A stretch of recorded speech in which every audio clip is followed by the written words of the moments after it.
Today we're going to do some drawing, but we're not going to use the old HB pencil with white sheets of paper. We're going to invert this. We're going to use a scratch pad. I love using scratch pads because they're bold and theatrical. So the best way to learn is to do. So I've decided to pick up a scratch pad and do a drawing myself. I've researched an artist called Gianstefano Fontana Fabrio. He's an Italian photographer, which you probably picked by the name. He does chiaroscuro photography, where he will photograph people with dark backgrounds and illuminated faces. To get started, you're going to need to open up a Scratchpad page, but be super careful because it scratches very easily. I've used sandpaper to sculpt a tool made out of a pop stick. I prefer doing this because I was able to control how pointy the edge becomes. The first thing you need to do is make sure that your page is the same ratio as your image. So open up your image on the iPad, crop your image so that it's the same ratio as the piece of paper you're working on. Now you just need to import this image into an app called Grid. I chose this app because it's a really quick way to do some gridding, and I decided to grid my image 4 squares across and 5 squares down. That gave me a good square to work from. Once you've done this, you need to go through a slightly tedious process of measuring up your black piece of Scratchpad and dividing it according to how many grids you've chosen on your iPad app. So I've measured the side and I've divided that by 4, I've measured downward, I've divided that by 5, and now I'm ready to do my drawing. The benefit of using a grid is that I can actually draw one square at a time.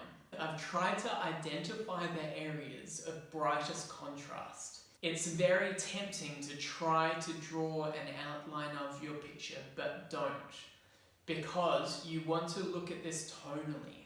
So you want to have the lightest areas bright and the darkest areas dark.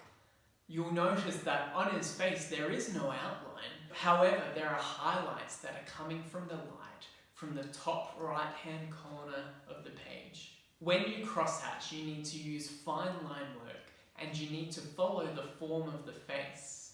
If I were to take a toilet roll, something in low supply right now, and I were to draw a line perfectly around this toilet roll, now if I were to draw this flat, the drawing would look like this. However, as soon as I turn the form on its side, the drawing would look like this. These are called contour lines because they describe the three-dimensional form of the image. In the same way, I needed to create lines that follow the form of the face. So back to my cross-hatching, I tried to create lines that follow the curvature of the face. One of the most expressive things about this picture that I've chosen are all the wispy beard hairs. When you're doing the man's whiskers, it's easy to get hung up on trying to get the details perfectly right, trying to make sure everything's all lined up. But the best strokes tend to be the quickest ones. So what I'm doing here is I'm trying to loosen up a little bit. I'm trying to consider the flow of each direction of the strands of hair, and I'm just following it. I'm not getting too caught up with details of perfectionism, because remember, perfectionism kills creativity. I was pleased with the outcome of this artwork. I drew very quickly and the line work remained bold and expressive. I encourage you to go get your Scratchpad and do the same. I'm really excited to see what you create.